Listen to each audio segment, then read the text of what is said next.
আসসালামু আলাইকুম প্রিয় ভাই ও বোনেরা। হাসরের সেই অসীম মাঠে লক্ষ কোটি আত্মা অপেক্ষা করছে। সূর্য মাথার উপরে 1 মাইল দূরে, তার তাপে দেহ গলে যাচ্ছে, ঘাম পায়ের নিচে নদীর মতো বয়ে যাচ্ছে। কেউ চিৎকার করছে মুক্তির জন্য, কেউ আবার ভয়ে নিস্তব্ধ। তখন হঠাৎ আল্লাহর অনুমতিতে চূড়ান্ত বিচার শুরু হবে। নেমে আসবে এক ভয়ঙ্কর নীরবতা, এমন নীরবতা যা কোটি আত্মার হৃদস্পন্দনকেও শুনতে পাওয়া যাবে। আল্লাহ তাআলা বলেন, যেদিন প্রতিটি প্রাণ তার সামনে উপস্থিত আমল দেখতে পাবে। সূরা জিলজাল আয়াত 7 থেকে 8। তারপর ফেরেশতারা মানুষের হাতে তাদের আমলনামা তুলে দিতে আসবেন। প্রথমে নেককার বান্দারা, যারা আল্লাহর ভয়ে হারাম থেকে দূরে থেকেছে, মানুষের হক নষ্ট করেনি, তাদের দিকে আসবেন নূরের মতো উজ্জ্বল ফেরেশতারা। তারা বলবেন, তোমাদের ওপর শান্তি বর্ষিত হোক, তোমরা ধৈর্য ধরেছিলে, নাও তোমাদের পুরস্কার। সূরা রাদ আয়াত 24। তাদের হাতে যখন ডান দিক থেকে আমলনামা তুলে দেওয়া হবে, তখন তাদের বুকের ভেতর থেকে কোটি বছরের জমে থাকা ভয় মুহূর্তেই মিলিয়ে যাবে।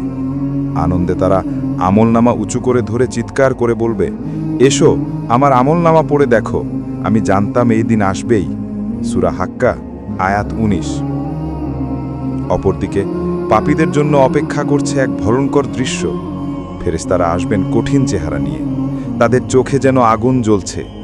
তারা কোনো কথা না বলেই বাম হাতে বা পিঠের পেছন দিক দিয়ে আমলনামা ছুঁড়ে দেবেন। তখন সে পাপী হতভম্ব হয়ে বলবে, হায়, যদি আমার আমলনামা না দেওয়া হতো, আমার সম্পদ আজ কোনো কাজে এলো না, আমার ক্ষমতা শেষ হয়ে গেছে।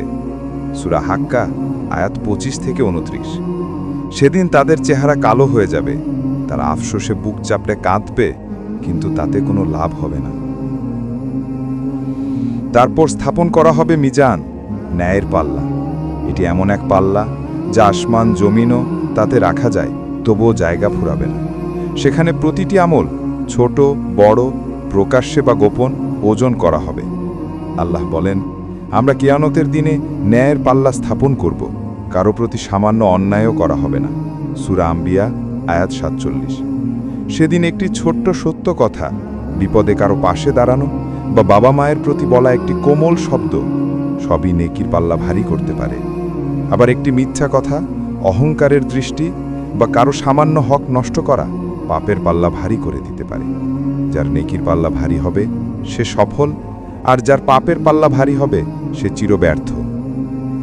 কিছু মানুষ তখন আল্লাহর সাথে তর্ক করতে চাইবে, হে আল্লাহ, আমি তো এই পাপ করিনি। তখন আল্লাহ তাদের মুখ বন্ধ করে দেবেন, তাদের অঙ্গ প্রত্যঙ্গ কথা বলবে, তাদের হাত বলবে, আমি সাক্ষ্য দিচ্ছি সে আমাকে দিয়ে চুরি করিয়েছিল।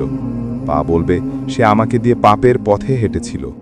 সূরা ইয়াসিন আয়াত 65।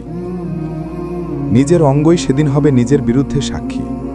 তারপর হাসরের মাঠে স্থাপন করা হবে পুলসিরাত, এক সেতু যা চুলের চেয়ে চিকন, তরবারির চেয়ে ধারালো। এর নিচে জ্বলছে দাউ দাউ করে আগুনে প্রজ্বলিত জাহান্নাম। প্রত্যেক মানুষকেই এই সেতু পার হতে হবে, নবী হোক বা সাধারণ। নেককাররা ঈমানের আলো তাদের পথ দেখাবে। কারো আলো হবে সূর্যের মতো, কারো মোমের মতো। তারা বিজলির গতিতে, বাতাসের মতো দ্রুত বা দৌড়ে পুলসিরাত পার হয়ে যাবে। কিন্তু পাপীরা, মুনাফিকরা, তাদের পা কাঁপতে থাকবে। তারা 1 পা এগোবে, 10 পা পিছবে। জাহান্নামের বর্ষির মতো হুকগুলো তাদের শরীর ছিঁড়ে ফেলবে। শেষ পর্যন্ত তারা সেই আগুনে পড়ে যাবে। জাহান্নামের আগুন গর্জন করবে, এমন গর্জন যা শুনতে পেলে পৃথিবী ধ্বংস হয়ে যেত। সব বিচার শেষে যখন জান্নাতীরা জান্নাতে আর জাহান্নামীরা জাহান্নামে প্রবেশ করবে, তখন সবাই ভাববে এখনই নিশ্চয় শেষ। কিন্তু তখনই আল্লাহর হুকুমে এক ফেরেশতা ঘোষণা দিবেন। তিনি ডাকবেন, হে জান্নাতবাসীগণ। সবাই ভয় আর বিস্ময়ে তাকিয়ে থাকবে। আবার ডাক আসবে, হে জাহান্নামবাসীগণ। তারা হতভম্ব হয়ে ভাববে, আমাদের মুক্তি কি আসছে? তখন সেই ফেরেশতা নিয়ে আসবে মৃত্যুকে। এক সুন্দর ভেড়ার আকারে জান্নাত ও জাহান্নামের মাঝখানে তাকে দাঁড় করিয়ে বলা হবে, এটাই মৃত্যু। সবাই একসাথে বলবে, হ্যাঁ, আমরা একে চিনি। তখন আল্লাহর হুকুমে সেই মৃত্যুকে জবাই করা হবে। তারপর ফেরেশতা ঘোষণা দিবেন, হে জান্নাতবাসীগণ, আজ থেকে তোমাদের জন্য চিরন্তন জীবন, আর কখনো মৃত্যু নেই। আর জাহান্নামবাসীদের উদ্দেশ্যে বলবেন, হে জাহান্নামের মানুষ, আজ থেকে তোমাদের জন্য অনন্ত জীবন, কিন্তু অনন্ত শাস্তি, আর কখনো মৃত্যু আসবে না। সহিহ বুখারী হাদিস নাম্বার 6548। সেই মুহূর্তে জান্নাতীরা আনন্দে কেঁদে ফেলবে, তাদের মুখে থাকবে শুধু শুকরিয়ার ধ্বনি। আর জাহান্নামীরা বুঝবে তাদের কষ্ট আর কখনো শেষ হবে না, তাদের শেষ আশাটুকুও নিভে যাবে চিরতরে। এইভাবে মৃত্যুকে জবাই করার মাধ্যমে শুরু হবে অনন্ত জীবনের অধ্যায়, যেখানে সুখ আর শান্তি হবে জান্নাতে চিরকাল, আর যন্ত্রণা আর অনুশোচনা হবে জাহান্নামে চিরস্থায়ী। মৃত্যুকে জবাই করার পর সমগ্র সৃষ্টিজগতে এক অবর্ণনীয় নীরবতা নেমে আসবে। জান্নাত ও জাহান্নামের মানুষ দুদলেই গভীরভাবে তাকিয়ে থাকবে সেই দৃশ্যের দিকে। কেউ বিশ্বাসই করতে পারবে না মৃত্যুরও একদিন মৃত্যু হবে। জান্নাতের বাগানে তখন শুরু হবে আল্লাহর রহমতের উৎসব। নদীগুলো বয়ে যাবে মিশক আর কফরের ঘ্রাণ নিয়ে। জান্নাতীরা পরবে সোনার কাকন, রেশমি পোশাক, মাথার ওপরে ছায়া দেবে সুউচ্চ বৃক্ষ। তাদের জন্য থাকবে এমন ফল যা তারা কল্পনাও করেনি। সূরা ওয়াকিয়া আয়াত 33-35। তারা বলবে, আলহামদুলিল্লাহ, যিনি আমাদের থেকে দুঃখ দূর করেছেন, নিশ্চয় আমাদের রব পরম ক্ষমাশীল, কৃতজ্ঞ প্রাপ্ত। সূরা ফাতির আয়াত 34। জান্নাতের বাতাসে ভাসবে তাসবিহ, তাহমিদ আর কৃতজ্ঞতার ধ্বনি। আর সেই জান্নাতের সর্বোচ্চ পুরস্কার হবে আল্লাহ তাআলার দর্শন। যেদিন জান্নাতীরা তাদের রবের মুখ দেখবে, তখন তাদের আনন্দে চেহারা উজ্জ্বল হয়ে উঠবে। সূরা কিয়ামা আয়াত 22-23। অন্যদিকে জাহান্নামের গভীরই চলবে অসহ্য চিৎকার আর অনুশোচনা। আগুনের শিখা যখন তাদের দেহ জ্বালাবে, তখন তারা বলবে, হে আমাদের রব, আমাদের বের করে দাও, আমরা এবার সৎ কাজ করব। কিন্তু তখন উত্তর আসবে, তোমাদের তো যথেষ্ট সময় দেওয়া হয়েছিল, এখন আর ফিরে যাওয়ার কোনো পথ নেই। সূরা মুমিনুন আয়াত 107-108। তারা মাথা নিচু করে কাঁদতে থাকবে, কিন্তু তাদের অশ্রু আগুনে পরিণত হবে। সেদিন তাদের জন্য থাকবে শুধু আফসোস, আর কোনো মুক্তির আশাই থাকবে না। এরপর জান্নাত ও জাহান্নামের মাঝখানে এক বিশাল দেওয়াল স্থাপন করা হবে, যার ওপারে থাকবে রহমত আর এপারে থাকবে আযাব।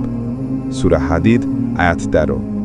তখন মানুষ বুঝতে পারবে দুনিয়ার ক্ষণিকের জীবন, কয়েকটা বছর বা দশকের সুখ দুঃখের বিনিময়ে চিরকালীন জীবন কেনার সুযোগই ছিল সবচেয়ে বড় পরীক্ষা। যারা আল্লাহর পথে ধৈর্য ধরেছিল তারা আজ হাসছে, আর যারা অহংকার করেছিল তারা আজ বিলাপ করছে। এইভাবেই শুরু হবে অনন্ত জীবনের নতুন অধ্যায়, যেখানে জান্নাতের বাসিন্দারা চিরকাল থাকবে শান্তিতে, আর জাহান্নামের অধিবাসীরা থাকবে অনন্ত যন্ত্রণায়। ভাই ও বোনেরা, এই দৃশ্য কেবল গল্প নয়, এটি আমাদের ভবিষ্যতের বাস্তবতা। সেই দিনের জন্য এখনই প্রস্তুতি নিন। দুনিয়ার সামান্য কষ্ট সহ্য করে আখিরাতের অনন্ত সুখ অর্জন করুন। আজকের এই কথাগুলো যদি আপনার হৃদয়ে ছুঁয়ে যায়, তাহলে দেরি না করে তওবা করুন, নামাজ কায়েম করুন, আর আল্লাহর পথে ফিরে আসুন। আমার এই ইসলামিক ভিডিওটি যদি আপনাকে সামান্য উপকারে আসে, তাহলে লাইক, কমেন্ট, শেয়ার করতে ভুলবেন না। আর সাবস্ক্রাইব করুন লাবিব ইসলামিক টুনস চ্যানেলটি, যেন কোরআন আর হাদিসের আলো আপনাদের প্রতিদিনের জীবনে ছড়িয়ে দিতে পারে।